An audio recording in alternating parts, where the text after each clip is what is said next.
Lakshmi's YouTube శ్రోతలకు స్వాగతం. అందరికీ నమస్తే. చందమామ కథలు 1963 జనవరి సంచిక నుండి బేతాళ కథలు. కథ వరప్రధానం. విసుగు చెందని విక్రమార్కుడు చెట్టు వద్దకు తిరిగి వెళ్ళి చెట్టుపై నుంచి శవాన్ని దించి భుజాన్ని వేసుకుని ఎప్పటిలాగే మౌనంగా శ్మశానం కేసి నడవసాగాడు. అప్పుడు శవంలోని బేతాళుడు, రాజా, నువ్వు ప్రదర్శించే ఈ శ్రమతోనూ దీక్షతోనూ ఎన్నో అద్భుత శక్తులు సంపాదించి దేవదత్తుడిలాగా లోకోపకారం చేయవచ్చును కదా. ఎందుకిలా నీ శ్రమను దీక్షను వ్యర్థం చేసుకుంటున్నావు? నీకు ఆ దేవదత్తుడి కథ చెప్తాను, శ్రమ తెలియకుండా విను అంటూ ఇలా చెప్పసాగాడు. ఒక ఊరిలో దేవదత్తుడనే ఒక శ్రీమంతుడు ఉండేవాడు. అడిగిన వాడికల్లా దాన ధర్మాలు చేయడం ఆయనకు బాగా అలవాటైపోయింది. పేదసాదల మాట అటుంచి జరుగుబాటు కలిగిన వాళ్ళు కూడా దేవదత్తుడి వద్ద దానాలు పెట్టేవాళ్ళు. ప్రతిరోజు దాన ధర్మాలు ఎక్కువగా చేస్తే దేవదత్తుడికి అంత ఆనందంగా ఉండేది.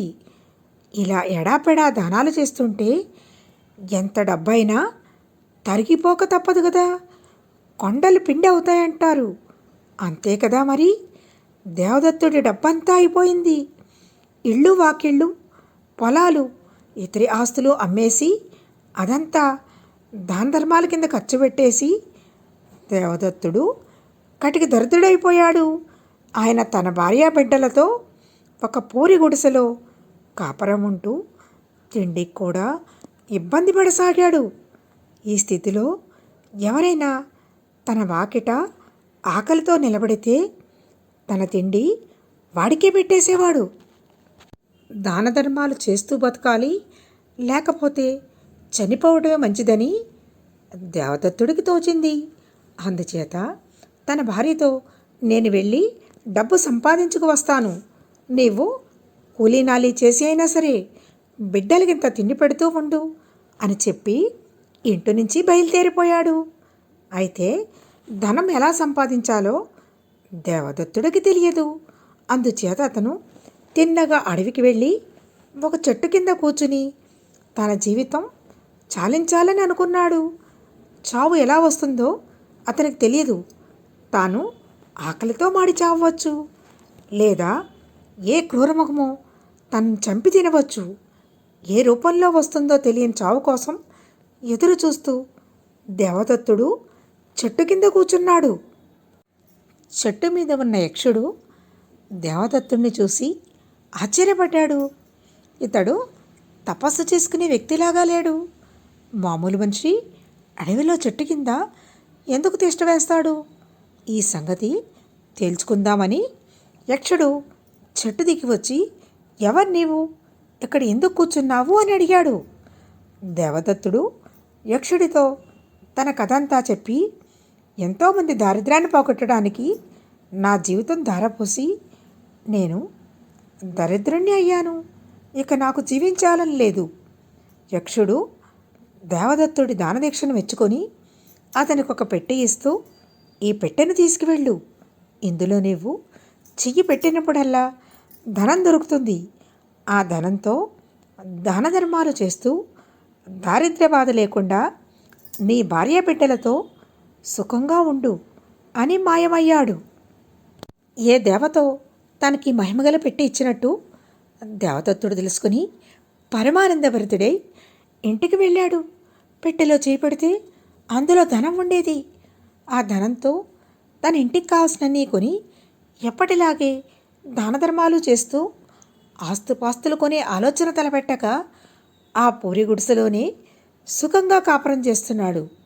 ఆ ఊళ్ళోనే సంకర్షణుడనే ముచ్చు వెధవ ఒకడున్నాడు. వాడు దేవదత్తుడి జీవితంలో కలిగిన మార్పులన్నీ గమనిస్తూనే ఉన్నాడు. కానీ తిండికి కూడా లేని నిరుపేద అయిన దేవదత్తుడు ఎలా వెనకటిలాగా దాన ధర్మాలు చేస్తున్నాడో ఇతనికి అర్థం కాలేదు. ఆ రహస్యం తెలుసుకుందామనే ఉద్దేశంతో వాడు దేవదత్తుడింటికి వెళ్ళి యాచన చేశాడు. దేవదత్తుడు ఒక విచిత్రమైన పెట్టెలో చేయి పెట్టి పట్టెడు డబ్బులు తీసి వాటిని సంకర్షణుడి చేతిలో ఉంచాడు. అయ్యా, తమరు దాన ధర్మాల కింద తమ సర్వస్వము తెగనమ్మి ఖర్చు పెట్టేశారు కదా, ఈ స్థితిలో కూడా అడిగిన వారికల్లా దానాలు ఎలా చేయగలుగుతున్నారు? చాలా వింతగా ఉంది అన్నాడు సంకర్షణుడు. అంతా దేవుడి దయ అని దేవదత్తుడు చెప్పాడు. సంకర్షణుడు దేవదత్తుడు ఇల్లంతా కలిగి చూశాడు. ఆ పూరిగుడుసులో డబ్బు దాచిపెట్టదగిన ఒక ఇనపెట్టె లేదు, కొయ్యపెట్టె లేదు. దేవదత్తుడి రహస్యం ఆ వింత పెట్టెలేనా ఉంటుందని నిశ్చయించుకుని ఒకనాటి రాత్రి యక్షుడిచ్చిన ఆ పెట్టెను కాస్త దొంగతనంగా తీసుకుని పోయాడు. పెట్టెను తీసుకువెళ్ళిన సంకర్షణుడి శ్రమ అంతా వ్యర్థమైంది. ఎందుకంటే పెట్టెను ఇంటికి తీసుకుపోయి తెరిచి చూస్తే అందులో చిల్లి గవ్వ కూడా లేదు. చివరకు పొయ్యిలో పెట్టి కాల్చడానికైనా చెక్కపెట్టి కాదు, పెద్ద రాయితో కొట్టినా అది సొట్ట కూడా పడలేదు. ప్రాణం విసిగి సంకర్షణుడు ఆ పెట్టెను అటకపైన పారేశాడు. దేవదత్తుడిపైన వాడికి చాలా ఆగ్రహం కూడా వచ్చింది. ఎందుకంటే దేవదత్తుడు సంకర్షణుడు అడిగితే తన రహస్యం చెప్పక అంతా దేవుడి దయ అని అన్నాడు. ఈ రహస్యం తాను కనుక్కోలేకపోతే కనీసం రాజుగారైనా కనుక్కోలేకపోతారా అనుకొని ఆ నీచుడు రాజుగారి వద్దకు వెళ్ళి, మహారాజా, మన ఊళ్ళో దేవదత్తుడనేవాడున్నాడు. వాడు దాన ధర్మాలు చేసి తన సర్వస్వం పోగొట్టుకున్నాడు. వాడికి ఈ మధ్య ఏదో నిధి నిక్షేపం దొరికినట్టున్నది.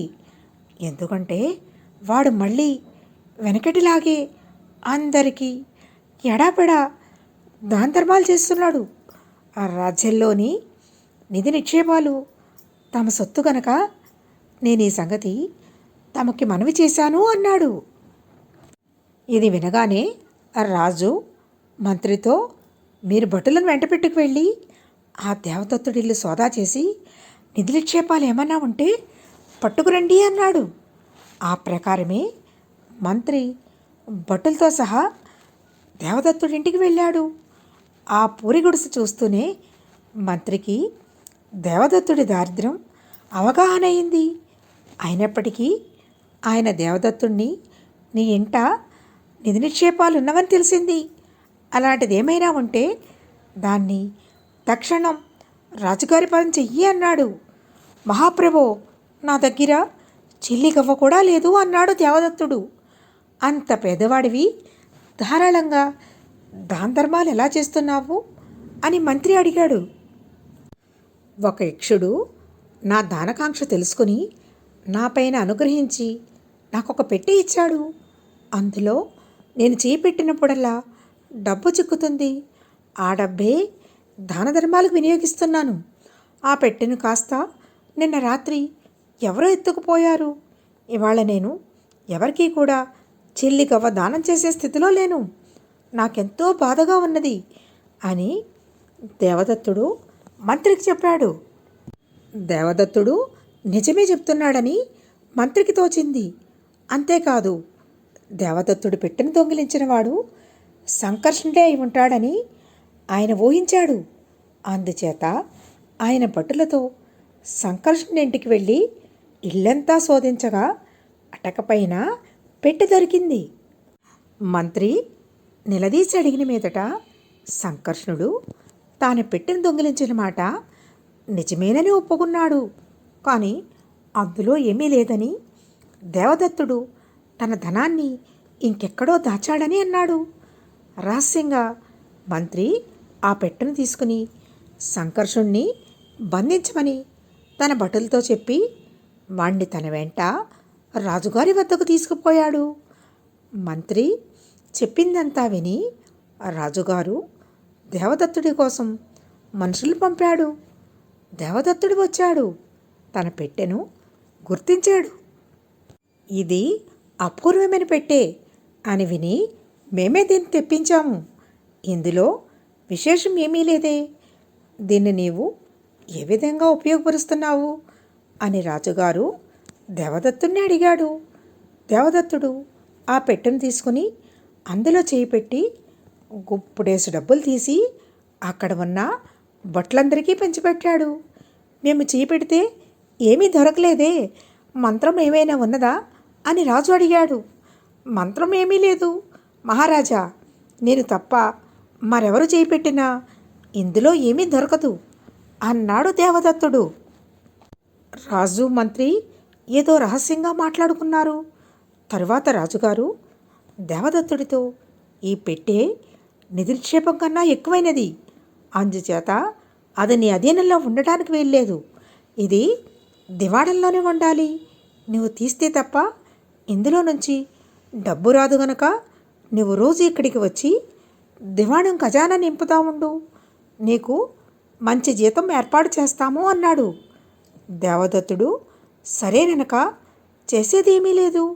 రాజభటులు కొన్ని వేల సంచులు మోసుకువచ్చి దేవదత్తుడి పక్కన పేర్చారు. పెట్టె నుంచి ధనం తీసి ఆ సంచులన్నీ నింపమన్నాడు రాజు. దేవదత్తుడు పెట్టెలో చేయి పెట్టాడు, కానీ అందులో ఏమీ లేదు, పెట్టె ఖాళీగా ఉంది. ఇలా దేవదత్తుడికి ఎన్నడూ జరగలేదు. అతడు ఎన్నోసార్లు పెట్టెలో చెయ్యి పెట్టి చూశాడు, కానీ పెట్టెలో అతని చేతికి ఏమీ చిక్కలేదు. అత్యాశ మొదటికే మోసం, దొంగ వేషం వేస్తున్నావు, నిన్ను చిత్రవద చేయిస్తాను అని రాజు దేవదత్తుడిని బెదిరించాడు. కానీ దేవదత్తుడికి అంతకన్నా పెద్ద దిగులు పట్టుకున్నది. ఈ పెట్టెలో నాకు డబ్బు దొరకకపోతే నేను దాన ధర్మాలు ఎలా చేయగలను అని అతను విలపించాడు. మంత్రి సూక్ష్మబుద్ధి గలవాడు. దేవదత్తుడిలో కపటం ఏమీ లేదని గ్రహించి ఆయన రాజుతో దేవదత్తుడిని క్షమించమని ఆ పెట్టె అతనికే ఇచ్చి పంపేయమని అన్నాడు. దేవదత్తుడు తన పెట్టెను తీసుకుని ఇంటికి పోయి అందులో చేయి పెట్టేసరికి చేతి నిండా ధనం దొరికింది.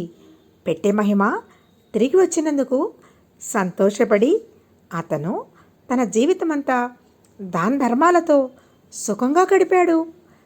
వేతాళుడు ఈ కథ చెప్పి, రాజా, యక్షుడి అనుగ్రహం వల్ల దేవదత్తుడికి ఆ పెట్టెలో నుంచి డబ్బు తీసే శక్తి లభించింది కదా, రాజుగారి ఖజానా నింపవలసి వచ్చేటప్పటికీ ఈ శక్తి ఏమైంది? ఈ ప్రశ్నకు జవాబు తెలిసి కూడా చెప్పకపోయావో నీ తల పగిలిపోతుంది అన్నాడు. విక్రమార్కుడు వరాలు వేరు, శక్తులు వేరు. యక్షుడు దేవదత్తుడికి ఏ శక్తిని ఇవ్వలేదు, దాన ధర్మాలు నిర్విఘ్నంగా చేసే వరం ఇచ్చాడు. అతనిలో ధనాన్ని సృష్టించే శక్తి ఉన్నదని భ్రమపడి రాజుగారు ఆ శక్తి ద్వారా తన ఖజానా నింపుకుందామనుకున్నాడు. కానీ రాజుగారి ఖజానా నింపే వరం యక్షుడు దేవదత్తుడికి ఇవ్వలేదు అన్నాడు. రాజుకు ఈ విధంగా మౌనభంగం కలగగానే బేతాళుడు శవంతో సహా మాయమై మళ్ళీ చిట్టెక్కాడు. కథ కంచికి మనమేంటికి. ఈ కథ మీకు నచ్చినట్లయితే లైక్ చేసి షేర్ చేయండి మీ ఫ్రెండ్స్కి, రిలేటివ్స్కి. నా ఛానల్ ఇంకా సబ్స్క్రైబ్ చేయని వారు వెంటనే సబ్స్క్రైబ్ చేయండి. మరిన్ని మంచి కథలు వినడానికి సబ్స్క్రైబ్ చేయడం మర్చిపోవద్దు. ధన్యవాదములు.